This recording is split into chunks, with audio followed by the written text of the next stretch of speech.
నేను అడ్వకేట్ శ్రీనివాస్ చౌహాన్. మిత్రులారా, పాట్నా హైకోర్టు ఒక కేసులో ఒక మంచి తీర్పునిచ్చింది. ఆ తీర్పు ఏంటి అని అంటే, ఒక వ్యక్తి ఒక ట్రాక్టర్ కి క్లీనర్ గా పనిచేస్తున్నాడు. ఒకరోజు భారీ లోడుతో వస్తూ ఆ ట్రాక్టర్ బోల్తా పడిపోయింది. ఆ క్లీనర్ చనిపోయినాడు. ఆ క్లీనర్ మీద ఆధారపడి జీవిస్తున్న కుటుంబ సభ్యులు ఎవరైతే ఉన్నారో ఇన్సూరెన్స్ కంపెనీ మీద నష్టపరిహారం కోరుతూ కేసు ఫైల్ చేసినారు.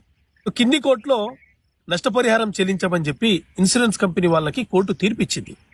ఆ ఇన్సూరెన్స్ కంపెనీ వాళ్ళు ఏం చేసినారంటే తిరిగి పాట్నా హైకోర్టులో అప్పీల్ చేసుకున్నారు.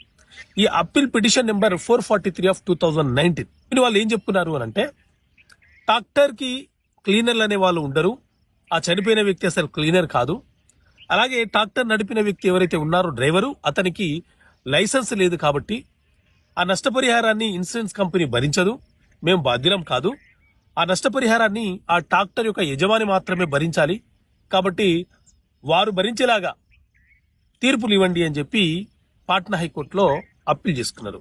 సో దీని మీద విచారణ జరిపినటువంటి పాట్నా హైకోర్టు, ట్రాక్టర్ ప్రమాదంలో చనిపోయిన వ్యక్తి డ్రైవర్ అయినా క్లీనర్ అయినా ఇంకెవరైనా సరే మోటార్ వెహికల్ యాక్ట్ సెక్షన్ 147 ప్రకారంగా వాళ్ళు కనుక ఇన్సూరెన్స్ చెల్లించి ఉంటే, ప్రీమియం చెల్లించి ఉంటే ఇన్సూరెన్స్ కంపెనీ బాధ్యత వహించాలి, ఇన్సూరెన్స్ కంపెనీ ఆ నష్టపరిహారాన్ని చెల్లించాలి.